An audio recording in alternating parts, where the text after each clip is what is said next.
મહેસાણાના સતલાસણા તાલુકાના મુમનવાસ, નેદરડી અને ડુંગરપુરના ખેડૂતો ભારે વરસાદના કારણે ગંભીર આર્થિક સંકટનો સામનો કરી રહ્યા છે।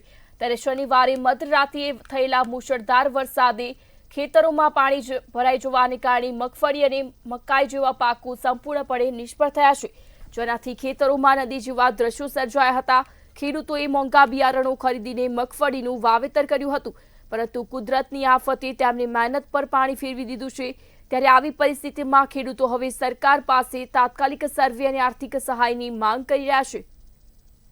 મહેસાણા જિલ્લાના સતલાસણા તાલુકાના મુમનવાસ એટલે કે સતલાસણા પંથકમાં ગત રવિવારની રાત્રિથી જે ભારે વરસાદ ખાબક્યો હતો અને પરિણામ સ્વરૂપે સતલાસણા તાલુકાના મુમનવાસ ગામે કેટલાક ખેડૂતોના ખેતરમાં જેવી રીતે કે નદીના દ્રશ્યો દેખાતા હોય તે જ પ્રમાણે પાણી ઘૂસી ગયા હતા અને ખેતર એ બેટમાં ફેરવાઈ ગયું હતું અને એ ખેતરમાં ખેડૂતોનો મગફળીનો વાવેતર કરવામાં આવ્યું હતું। ત્યારે આપણે મુમનવાસ ગામના ખેડૂતો કેટલાક આપણી સાથે જોડાયા છે, તેમને પૂછીશું।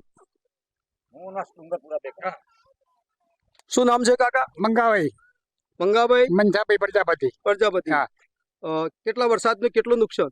નુકસાન 2 કટ્ટો આવ્યો બરોબર છે। 1 મિનિટ પાણી ચાલે જ જાય છે, પાણી આવે છે ડુંગરનું, તે પાક નિષ્ફળ ગયો આખો, રસ્તો તૂટી ગયો।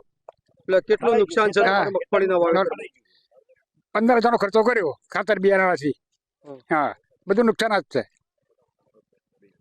તો અહીંયા ખેડૂત એ કેવું છે કે ભાઈ મારે 15,000નો ખર્ચો માથે પડે। આપણી સાથે બીજા ખેડૂત પણ જોડાયા છે, તેમના સાથે વાત કરીશું। શું નામ છે કાકા?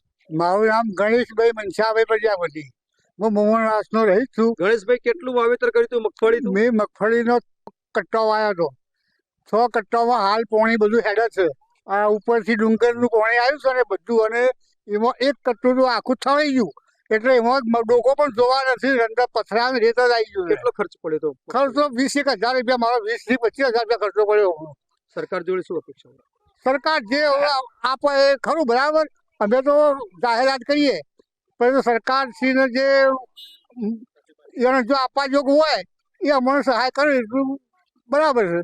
એ ચોક્કસથી ખેડૂતનું કહેવું છે કે સરકાર જે સમજીને અમને સહાય કરે। તો આપણી સાથે બીજા અન્ય ખેડૂત પણ જોડાયા છે, તેમના સાથે વાત કરીશું। શું છે નામ કાકા? સાહેબ, હું ડુંગરપુરાનો રહેવાસી છું, ડુંગરપુરા નેદરડી। આ અમારી મુમનવાસની ને અમારી ડુંગરપુરાની સીમ એક જ છે। આ બધું મારા 5.5 એકરમાં મગફળીનું વાવેતર કરેલું હતું। આ બાજુની જમીન બધી મારી જ છે। એમાં 5.5 એકર જમીન હતી, એમાં શિંગદાણાનું જ વાવેતર કર્યું હતું। લગભગ 22 જેવો એટલો કટ્ટો હતો બધો ભાઈઓનો। એટલે કે કેટલો ખર્ચ પડ્યો છે? ખર્ચો 25-30,000 રૂપિયા ખર્ચો પડ્યો સાહેબ। પાણીમાં આ સદંતર મગફળીનો પાક નિષ્ફળ નીવડ્યો છે અને પાણી ભરાઈ જવાના કારણે અત્યારે તો ખેતરોમાં પાણી જોઈ રહ્યા છીએ આપણે। તો હવે ખેડૂતોને એક જ માંગ છે કે સરકાર અમને સમજીને જે કંઈ સહાય કરે એ અમારા માટે છે, એટલે કે માંગ કરી રહ્યા છે। વિનંતી પણ કહેતો વિનંતી કરી રહ્યા છે કે સત્વરે આ સર્વે કરવામાં આવે અને ખેડૂતોને સહાય આપે। મુરજી ગોસ્વામી, મંતવ્ય ન્યૂઝ, સતલાસણા।